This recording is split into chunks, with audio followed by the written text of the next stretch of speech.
Hello, friends. Well, there's more teachings from my cat, Sasha, coming in today.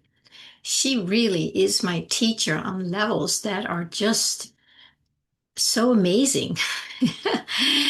I didn't expect to do another one, but it feels now that she's showing me, not like consciously like, oh, Pernilla, come here, I'll show you, but just what's going on with her and how that impacts me to go deeper.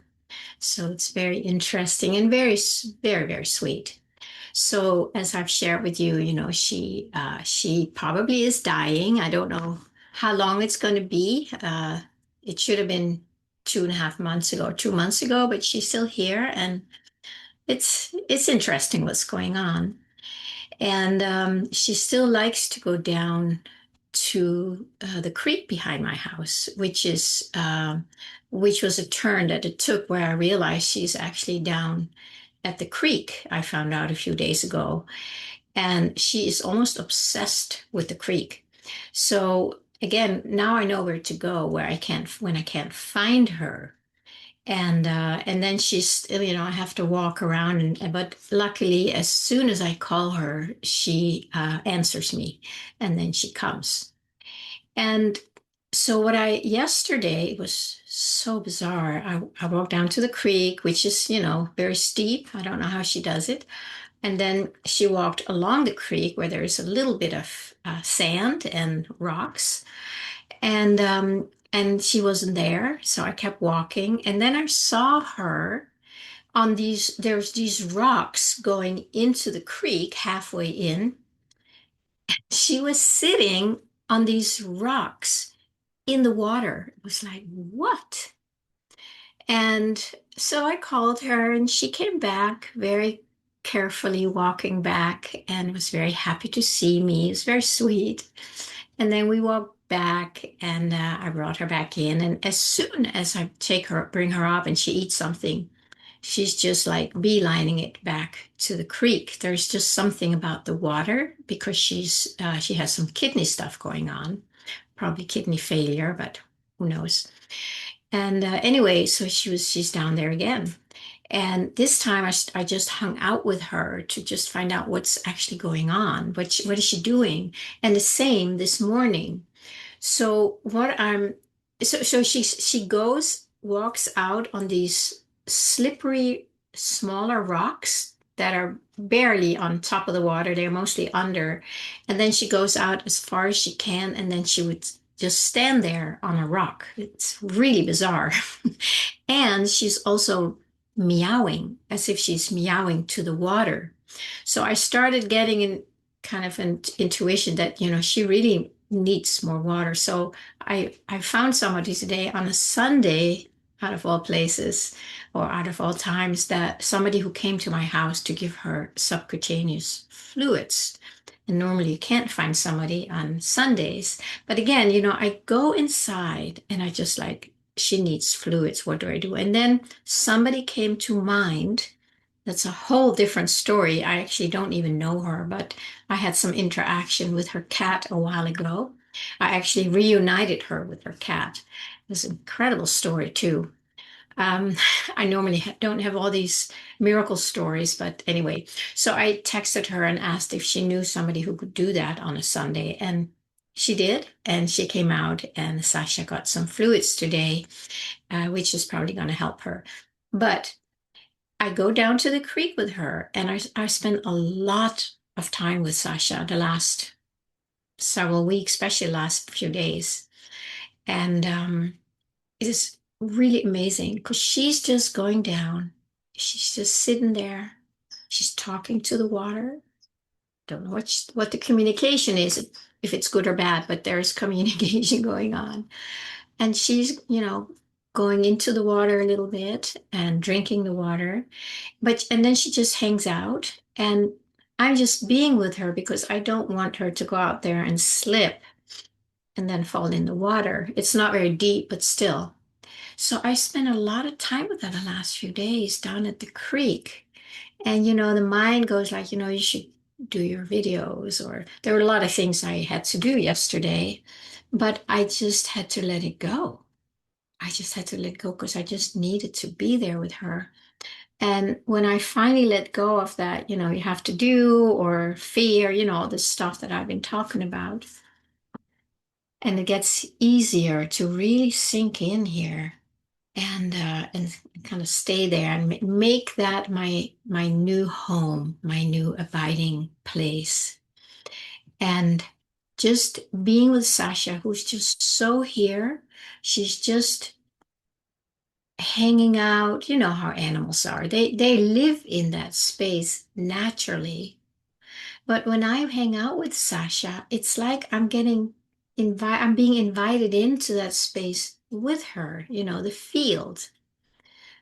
Because of course I tune in to the field and her, and then it feels like we can just meet there. And it is just so amazing how simple it is, how simple animals live.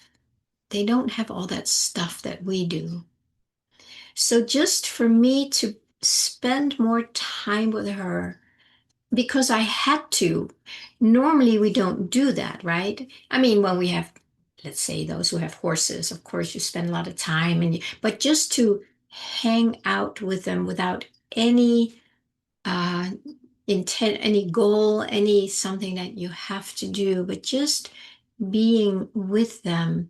That's right now, it's such a beautiful, beautiful gift for me because it is the balance that I am, dropping more into between letting go of the fear matrix, which is, a whole thing in itself.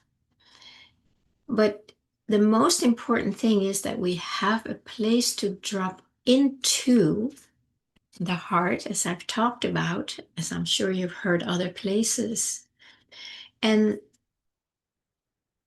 really make that a resting place. Really it's like getting to know that place. That's probably more how I want to say it.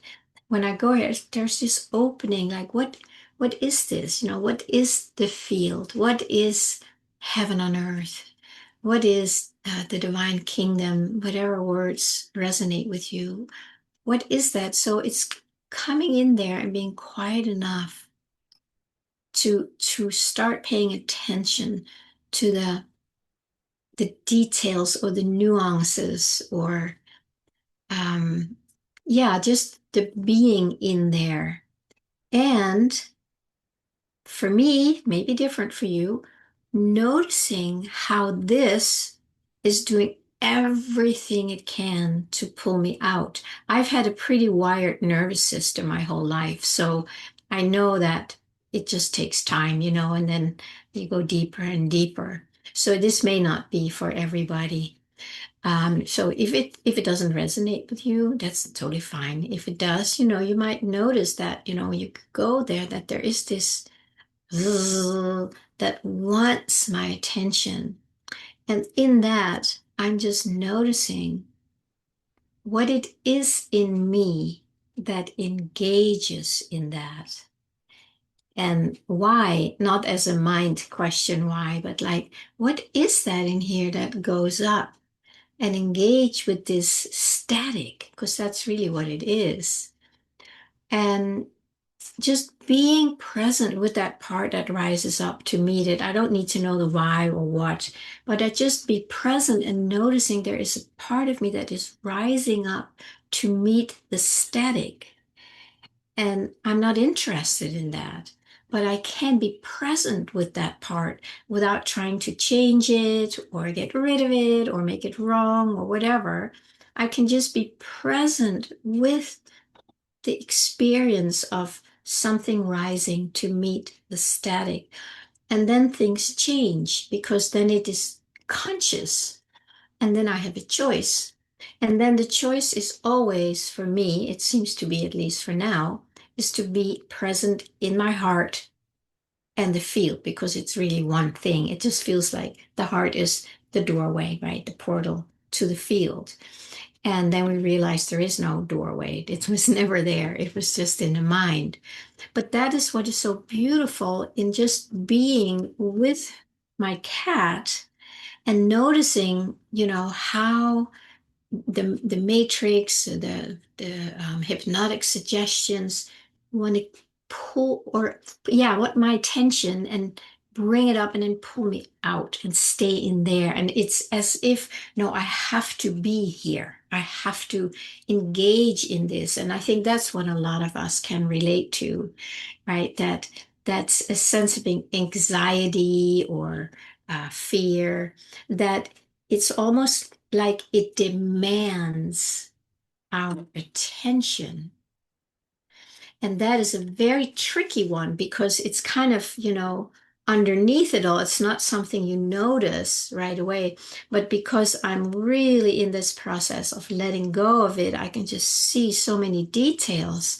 And I can see how there is a demand in this, static energy, buzzing energy that makes it feel like it is extremely urgent and important that I engage with that. And that is a very powerful layer for me to see where there has been something that has just made me go there and not even question why, but it feels like there's an urgency and you cannot not be afraid. You have to be afraid. And I shared that the other day on another video. And it's just these layers of just, letting go, and I'm just seeing through more and more of it. Of course, that's because the veil of illusion is thinning, and that makes it, that's why, for me at least, I can start seeing things that I didn't see before. And because this is such a practice for me, the whole getting out of the matrix, it's like I can't get away from that. That's kind of what I'm about now. And until that changes, probably until it's done to a certain extent. But just being with it because it's such a deep, deep longing in me to just not to be free from that, but to be free in the field, in heaven. And it is here, it is everywhere, and it always has been. And I think because the veil is thinning, more and more of us are becoming aware of what is actually going on. And I deeply invite you to explore that with me or on your own. And, just as we have the YouTubes here, make that, a curious exploration for you and see what you find and see what is it that keeps you hooked to the matrix. What is it in here that arises that you leave what you want instead of saying, no, thank you. This is what I want. But it's tricky. There's a lot of invisible, tricky layers that keep us stuck in that. So I'm doing my best to expose them all. And because that's helping me, and maybe it will help you too. All right, my friends. Oh, and of course, this coming Tuesday in a couple of days, please join me for my once a month Tuesday gathering. The link is in the description below. Have a beautiful rest of the day. Bye bye.